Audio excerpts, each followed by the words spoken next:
دو چار دن پہلے اگر کہیں لائٹنگ ہو جائے تو لوگ کہتے ہیں یار کوئی کمال ہی بات ہے کہ اتنے دن پہلے یہاں اتنی روشنیاں نظر آ رہی ہیں، کوئی انفرادی کام ہے، اس پر نظر جاتی ہے۔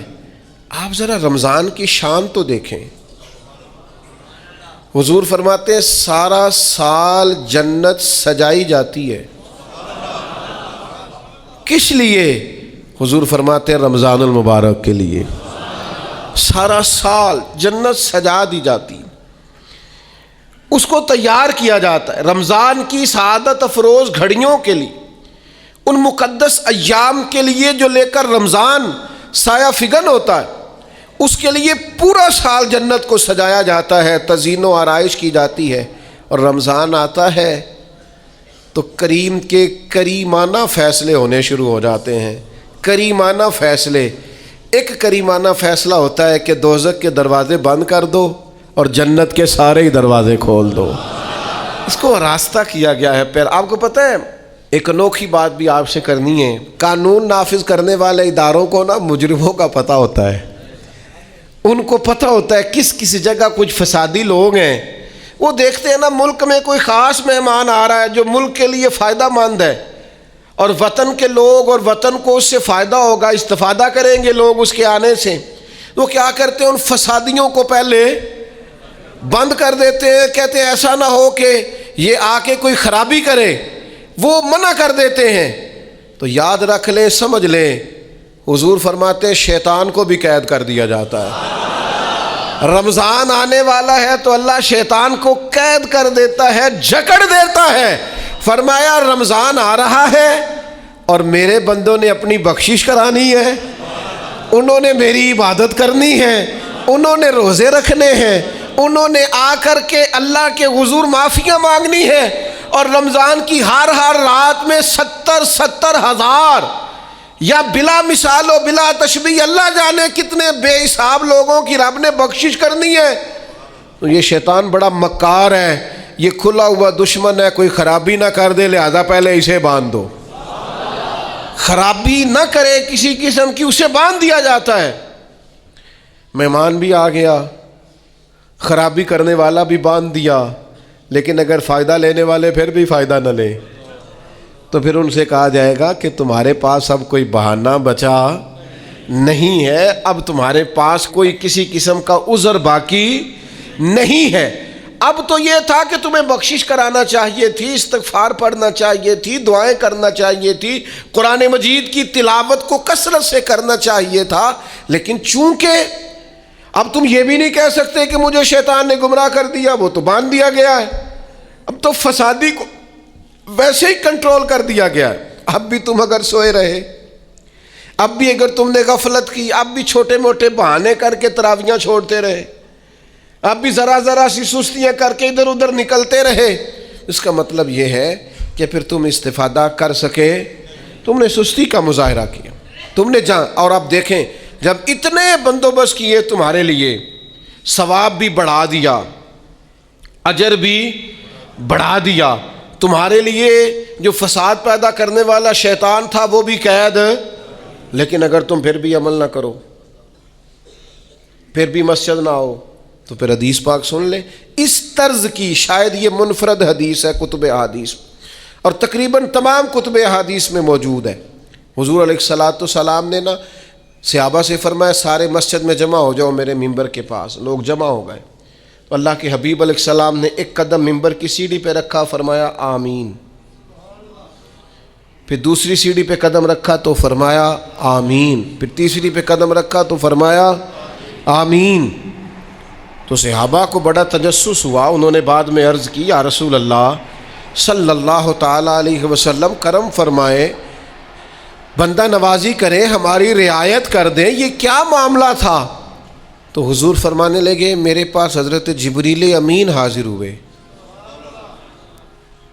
یہ رحمت للعالمین نبی کی بات سنا رہا ہوں، حضور کریم ہیں، کریم فرماتے ہیں کہ حضرت جبریل آئے اور میں نے ابھی ممبر کی پہلی سیڑھی پر قدم رکھا تھا تو انہوں نے عرض کی یا رسول اللہ صلی اللہ تعالیٰ علیہ وسلم ہلاک ہو جائے وہ شخص جو آپ کا نام سنے اور آپ پر درود و سلام نہ پڑھے؟ تو میں نے کہا آمین۔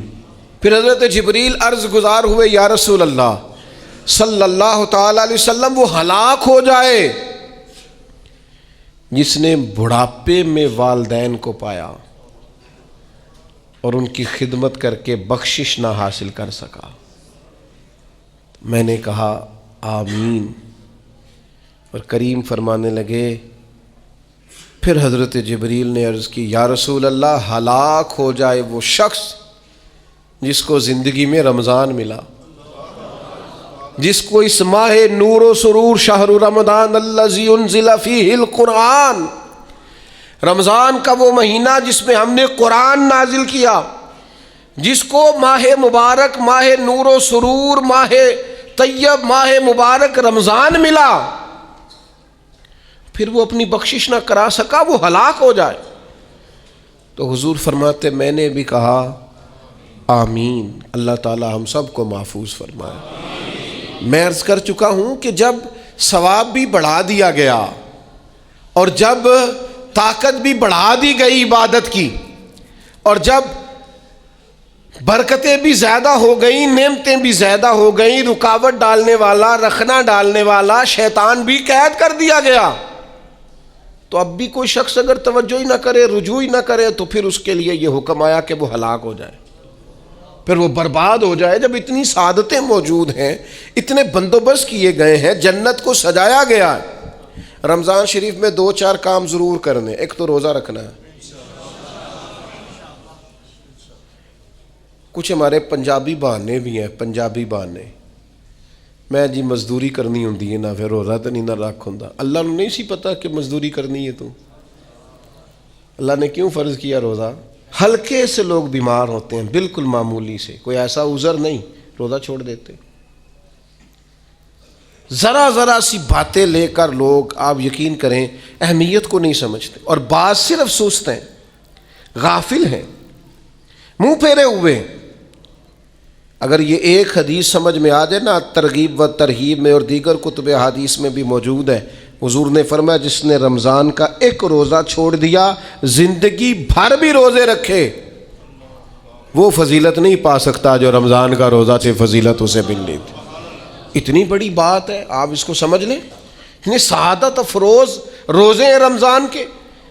تو کوشش کریں، اپنے آپ کو مینج کریں، مینٹین کریں چیزوں کو، اپنی صحت کا خیال کریں۔ میں تو دوستوں سے کہا کرتا ہوں، رمضان سے پہلے جو ایام ہے، پہلے سے بڑھ کر اپنی طبیعت کا خیال رکھیں، تاکہ رمضان میں کوئی کسی قسم کی طبیعت میں بھی کمزوری پیدا نہ ہو، اور صحیح صحت مندی کے ساتھ انسان رمضان شریف کے روزے گزار سکے۔ دوسری بات ہے، رمضان میں خوب قرآن مجید پڑھنا ہے۔ شہر رمضان الذی انزل فیہ القرآن، رمضان ہی کا تو وہ مہینہ جس میں قرآن نازل کیا گیا۔ نبی کریم صلی اللہ تعالی علیہ وسلم رمضان المبارک میں حضرت جبریل امین علیہ السلام کے ساتھ قرآن مجید کا دور فرمایا کرتے۔ حضور حضرت جبریل کو پارہ سناتے اور جناب جبریل نبی کریم علیہ السلام کو سناتے۔ یہ دور ہوتا ہے قرآن مجید کا۔ اللہ نے کتنی زیادہ توفیق دی ہے، ہر مسجد میں تراویح میں قرآن پڑھا جاتا ہے۔ تھوڑی ہمت کریں، تھوڑی کوشش کریں۔ ہمارے بزرگ فرمایا کرتے تھے، ایک پارہ گھر میں پڑھا کرو قرآن مجید کا، تاکہ تمہیں دیکھ کے بچے بھی پڑھیں، اور ایک پارہ مسجد میں تلاوت کیا کرو، اور ایک رات کو تراویح میں 3 پارے روز قرآن مجید کے ہو جائیں گے، تو انشاءاللہ تعالی رمضان ختم ہوگا تو 3 قرآن پاک بھی ختم ہو جائیں گے۔ یہ ارادہ کریں، یہ پروگرام بنائیں، خوب قرآن مجید سے دلچسپی پیدا کریں۔ تیسرا کام رمضان میں جو کرنے والا وہ ہے کثرت سے استغفار۔ کچھ غلطیاں نا ہم کرنا نہیں چاہتے، ہم سے ہو جاتی ہیں۔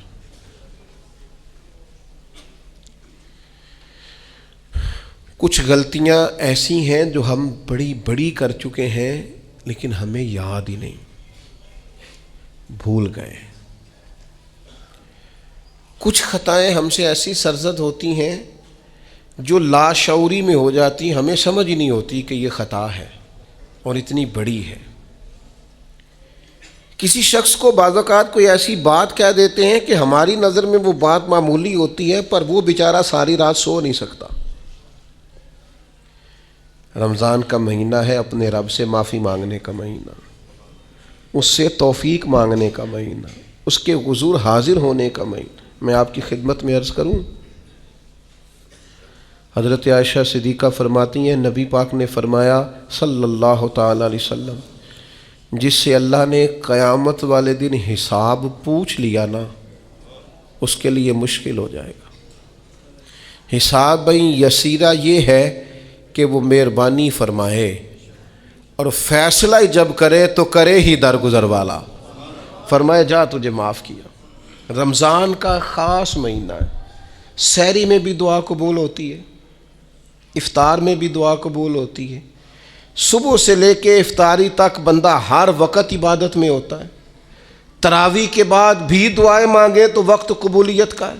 میرے بھائیوں، رمضان کی راتیں بھی قبولیت کی، آخری طاق راتوں کی شان قبولیت کی، لیلۃ القدر قبولیت کی۔ اس دفعہ جھک نہ جائیں اس کی بارگاہ میں سجدے میں، رو رو کے معافی مانگ نہ لیں اس سے۔ ہم برے نہیں ہیں، چاہتے نہیں ہیں، پر ہمارے وجود سے کچھ غلطیاں ہو جاتی ہیں، ہمارے سینوں میں کچھ پچھتاوے ہیں، کچھ من میں باتیں ہیں۔ اس دفعہ اس کے حضور عرض نہ کریں کہ کچھ کمیاں رہ گئی ہیں، دل نہیں کرتا تھا ایسا ہو، پر انجان تھے،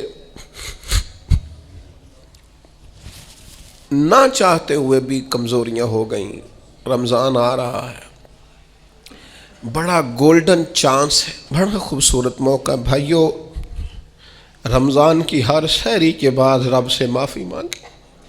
آپ کو پتہ ہے اتنی بڑی امت مسلمہ لیکن ہر گلی میں کمزور ہے، ہر جگہ رسوائیاں ہمارے ساتھ چمٹی ہوئی ہیں۔ ہم چاہ کے بھی اپنے بھائیوں کی مدد نہیں کر سکتے۔ میرے پاس ایسے ایسے جوان آتے ہیں جو کہتے ہیں ہمیں بتائیں نا ہم فلسطین کے لیے کیا کر سکتے ہیں، ہمیں بتائیں نا۔ یہ ہماری بے بسی، یہ ہماری غلطیوں کا نتیجہ ہے۔ تو خوب استغفار کریں، اپنی کوتاہیوں کی معافی مانگیں۔ رمضان کی ہر صبح میں، ہر شام میں، ہر دن میں، ہر رات میں مصلی بچھا بچھا کے عرض گزار ہوں کہ مالک تو ہمیں معاف فرما۔ اور میں آپ سے ایک اور بات بھی عرض کروں، شیخ ابو الحسن کو میں پڑھ رہا تھا تو روتے جا رہے تھے، روتے ہی جا رہے تھے، روتے ہی جا رہے تھے۔ ایک شام تو ان کے کچھ لوگوں نے ان سے کہا کہ حضور اس قدر زیادہ آہوزاری؟ تو فرمانے لگے میری بس اتنی خواہش ہے کہ جب میں اپنے رب سے ملوں نا تو میرا رب مجھے ناراض نہ ملے۔ تو میں ہر وقت اس لیے تڑپتا ہوں کہ میرے اندر جو کوتاہیاں مجھ سے ہو گئی ہیں میرا مالک وہ مجھے معاف کر دے۔ ہم نے کوشش کی ہے زندگی میں ماں باپ کی خدمت کرنے کی، لیکن نہیں، ہم سے ان کے حق ادا نہیں ہو سکے۔ کوشش کی ہے بہن بھائیوں پر توجہ دینے کی، لیکن حق ادا نہیں ہو سکے۔ چاہیے تھا اولاد کی تربیت بڑی شاندار کرتے، لیکن سہولتیں کچھ زیادہ دے بیٹھے، لاڈ پیار کچھ زیادہ کر سکے، ان کی تربیت کا بھی صحیح حق ادا۔ اللہ نے عزتیں زیادہ دی تھیں، جواب میں ہماری خدمتیں تھوڑی۔ ہم اپنے رب کی بارگاہ کی حاضریوں کے بھی حق ادا نہیں کر سکے۔ اس نے ہمیں نوازا زیادہ ہے، ہمارا شکر کم ہے۔ ہم اس کا حق ادا کرنے کا کام یہ ہے میرے بھائیوں کہ رمضان میں خوب استغفار کریں۔ ہم سے جو کمیاں رہ گئی ہیں اس پورے ماہ مبارک میں، اپنے مالک سے عرض کریں کہ مالک اس ماہ مبارک میں جنہیں تو معاف کرنے والا ہے ان میں ہمارے بھی نام شامل فرما، ہمارے بھی نام شامل فرما۔ اور بھی عرض کرنی ہے، ان کے لیے بھی دعائیں کرنی ہیں رمضان میں جو ہم سے بچھڑ گئے، جو مٹی تلے جا کے آرام فرما ہو گئے۔ یہ رمضان المبارک چونکہ بخشش مانگنے کا مہینہ ہے، اللہ کے حضور معافی مانگے ان کے لیے بھی، ہمارے اپنوں کے لیے، ماں باپ کے لیے، عزیز و اقربا کے لیے، کہ کہ اللہ کریم ان کی قبروں کو بھی ٹھنڈا کرے، ان کے حال پہ بھی رحمت کی نظر کرے، ان کے لیے بھی مالک آسانیاں کرے۔ خوب دعائیں مانگیں رمضان میں، خوب دعا۔ اور جو محتاج ہیں، جو تنگ دست ہیں، جو غریب ہیں، جن کو زمانہ گزر گیا ہے، دوستوں کو، احباب کو، مخیر حضرات کو متوجہ کرتے ہوئے وہ بھی تھوڑی توجہ کریں۔ اس سال رمضان کے ماہ مبارک میں دنیا داروں کو چھوڑ کے رب کی طرف متوجہ نہ ہو، اس کریم کی بارگاہ میں اپنی ساری تکلیفیں بیان نہ کریں۔ بیمار بھی آئیں، مقروض بھی آئیں، تنگ دست بھی آئیں، بے اولاد بھی آئیں، کمزور بھی آئیں، سارے جھکیں، روزہ رکھ کے، تراویح پڑھ کے، قرآن پڑھ کے، اپنے سارے دکھ اپنے مالک کے حضور بیان کر کے اس ماہ مبارک کی ہر رات میں اس سے بخشش کا سوال کریں، رحمت کا سوال کریں، کرم کا سوال کریں۔ وہ بڑا ہی کریم ہے۔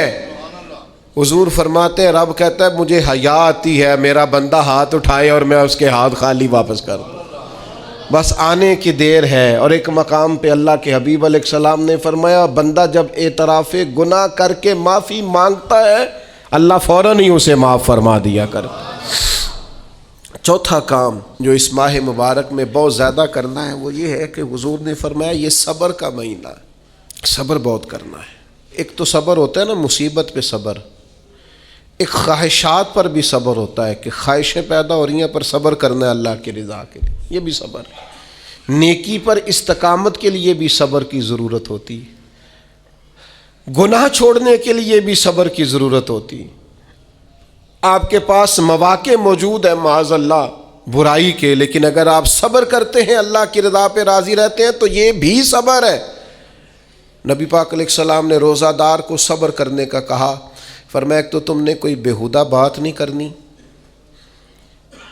کوئی گالم گلوچ نہیں کرنی، اور اگر کوئی تم سے لڑائی جھگڑا کرے، کوئی بیہودہ بات کرے تو تم نے کیا کہنا ہے، انی صائم مرتین، تم نے 2 مرتبہ کہنا ہے بھائی میں تو روزہ دار ہوں۔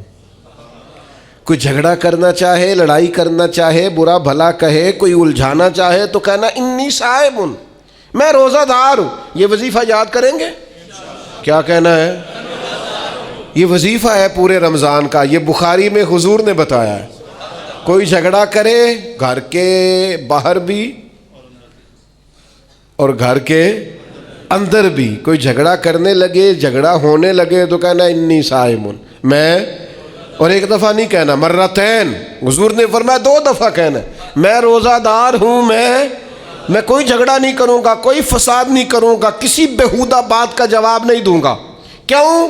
اس لیے کہ میری ایک شان ہے، میں روزہ دار ہوں، میں اس وقت ایک منصب پر فائز ہوں، میں روزہ دار ہوں۔ یہ وظیفہ پکانا ہے ہر بیہودہ بات سے، ہر جگہ۔ اور حضور علیہ السلام نے فرمایا، یہ بھی بخاری میں موجود ہے، فرمایا جس نے جھوٹ بولنا اور اس پر عمل کرنا نہیں چھوڑا، اللہ کو اس کے بھوکا پیاسا رہنے کی کوئی حاجت نہیں ہے۔ جھوٹ ہی نہیں چھوڑا اس نے، ابھی بھی جھوٹ بول رہا ہے، روزہ رکھ کے بھی جھوٹ پر عمل کر رہا ہے، اللہ تعالیٰ کو اس کے بھوکا پیاسا رہنے کی کوئی حاجت نہیں ہے۔ تو روزہ رکھنا ہے، پھر اس کی تھوڑی سی حفاظت بھی کرنی۔ پھر آگے چلیے، 5ویں گزارش، نبی پاک نے فرمایا رمضان غم خاری کا مہینہ ہے۔ آپ کو پتہ ہے جو بندہ روزہ نہ رکھ سکے کسی خاص مجبوری کی وجہ سے، بیماری کی وجہ سے، کسی عذر کی وجہ سے، تو قرآن مجید نے کیا کہا؟ وہ ایک مسکین کو کھانا کھلائے۔ روزے کا فدیہ یہ ہے کہ پھر وہ کیا کرے، روزہ نہیں رکھ سکتا تو مسکین کی خدمت کرے۔ شرعی حکم یہ ہے کہ کسی نے اگر روزہ توڑ دیا رمضان کا تو 60 روزے رکھے کفارے میں، 60 نہیں رکھ سکتا تو پھر 60 مسکینوں کو کھانا کھلائے۔ تو بار بار روزے میں مسکین کا ذکر آ رہا ہے۔ نبی کریم صلی اللہ تعالی علیہ وسلم نے ارشاد فرمایا، جس شخص نے کسی روزہ دار کو افطاری کرائی تو اللہ تبارک و تعالی افطاری کرانے والے کی بخشش بھی فرما دے گا، اور فرمایا جتنا اجر روزہ رکھنے والے کو ملے گا اتنا ہی اجر اللہ افطار کرانے والے کو بھی عطا فرمائے گا۔